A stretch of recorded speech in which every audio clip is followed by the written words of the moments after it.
Thank you, Dr. Sushma, for the kind introduction. ये वाला है Dr. Dewang, this one. Yeah. So at the outset, I would like to thank the AIOS and the scientific committee for giving me this opportunity. Yes. नहीं, audio नहीं है. And without wasting much time. So the first thing that we should know is that RNFL defects, the retinal nerve fiber defects, are the earliest sign of glaucoma, and it precedes disc changes and visual field changes. And if you look into the ganglion cell, since the RNFL is only composed of axons, assessing the retinal ganglion cell itself may be a more direct way to measure ocular damage due to glaucoma rather than the measurement of the RNFL. So the next question comes, what is the need for doing OCT? So OCT gives a quick and objective scan of the optic nerve head, retinal nerve fiber layer, and the ganglion cell, which is helpful for early diagnosis. And once diagnosed, it is very helpful in monitoring progression. So this is the need of the R to, as Venrab has said, if we detect early, we diagnose early, and if we diagnose early, we prevent blindness. So our aim is to prevent blindness. So if you look at the OCT printout, at the top, we have the signal strength. So this is basically the most important thing. If the signal strength is 6 or above, only then consider it to be reliable. Otherwise, take it with a pinch of salt, better to repeat it. If you look at the zones, in the zone 1, we have the patient identification data. The zone 2 is mainly tables and ratios. The zone 3 is basically the testnet graph, the double ump RNFL graph of both the eyes. The zone 4 is the red-free fundus optic nerve head photograph. The zone 5 is the testnet graph with the age match control. It is giving whether it falls in the green or against the age matched. And the zone 6 is the quadrantic as well as clock hour presentation of the RNFL data.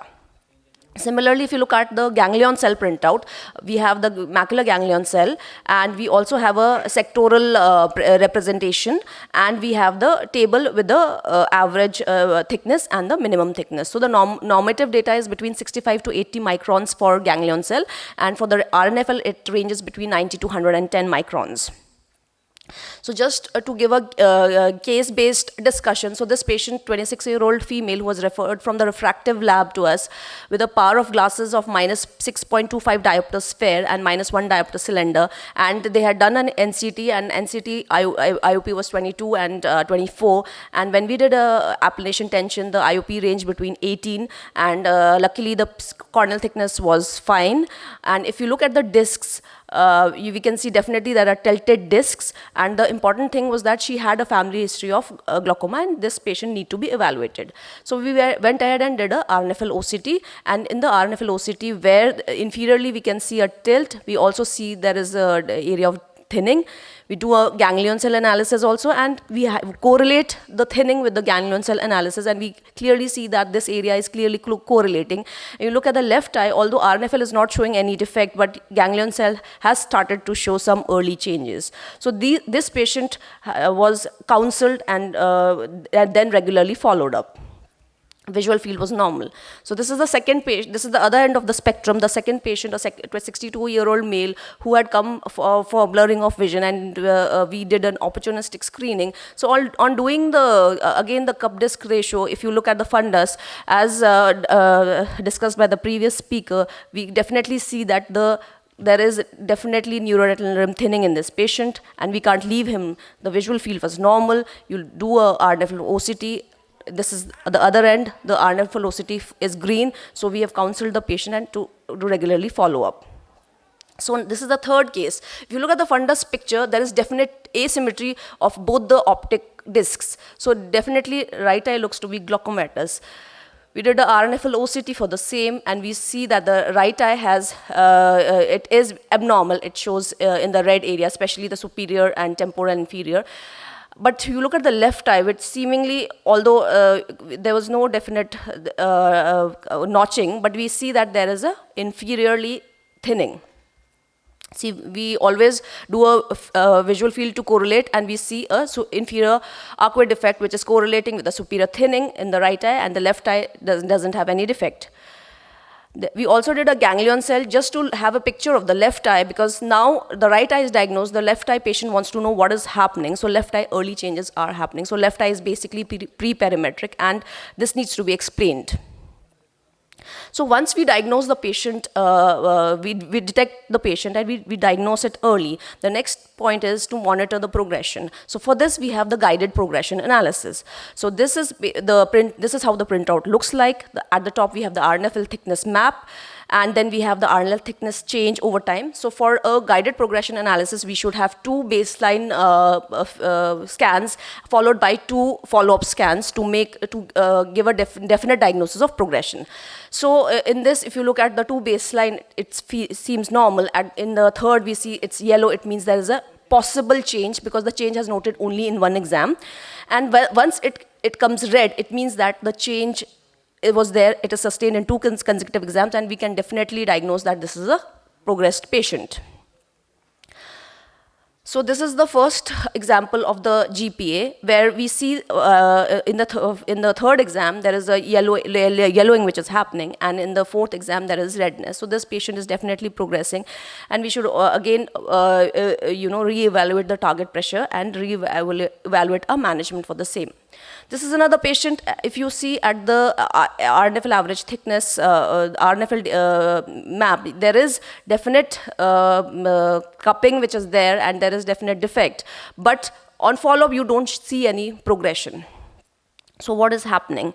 So if you look at these values, if you look at the scan, you look at the values, you see from 66 microns, it has reduced to nearly 59 microns. So basically, there is a pitfall, there is a limitation of the OCT, that RNFL defect cannot be actually 0. So beyond 50 microns, it can never go 0 because there are glial tissues which are there. So that is why even if it is progressing, the defect will not come. So patients who are moderate or advanced diseases the progression cannot be detected, and these patients should be followed up on visual fields. This is another example of a patient who had presented, and we can see there's a definite asymmetry between the 2 optic discs. The right eye has superior thinning, also has superior more than inferior thinning. And as we followed up the patient from 2016, and we also look at the GPA which is there, we can see that there's a reddening in the area which shows that there is definite progression for the patient. And now presently the patient, it is basically, even after giving maximal medications and operating on, it has progressed. The right eye has actually progressed as compared to the left eye, because the right eye had presented at a very advanced stage with respect to the left eye. So this is another example where if you look at the discs, especially the left eye, it seems to be a superior thinning and an inferior notch. We did an RNFL OCT for the same, and we saw that right eye there's a superior defect. In the left eye, we can see there's a superior and a corresponding defect which is there. And on follow-up, this defect is progressing. Dr. Dewang, we need to wind up. Yes, ma'am. Last, for myopic patients, as can be seen on the disc, this is clearly seen that it's a myopic tilted disc. So for myopic patients, we do take OCT with a pinch of salt. But if you follow up these patients, you will come to know that whether these patients are progressing or not, because the patient's baseline data itself is his baseline data on which we compare, and we can see that now after at least 2 years the patient has progressed, and therefore management should be undertaken as per that. So OCT does have its artifacts, and it has been shown that nearly 50% scans do have artifacts, and we know about artifacts only then we'll come to know about the interpretation. So this is an artifact where the scan was not properly centered. You can see that superiorly the scan was chopped off, and if you look at the superior area, it is showing red, and when we centered the scan again, it is showing green. So this should be taken, because this is labeled as red disease, and usually patients when they are referred, usually start medications without having an actual defect. So also again OCT, because if there is a signal blockage, either due to opacities or due to PCOs, there will be again falsely red disease which is highlighted.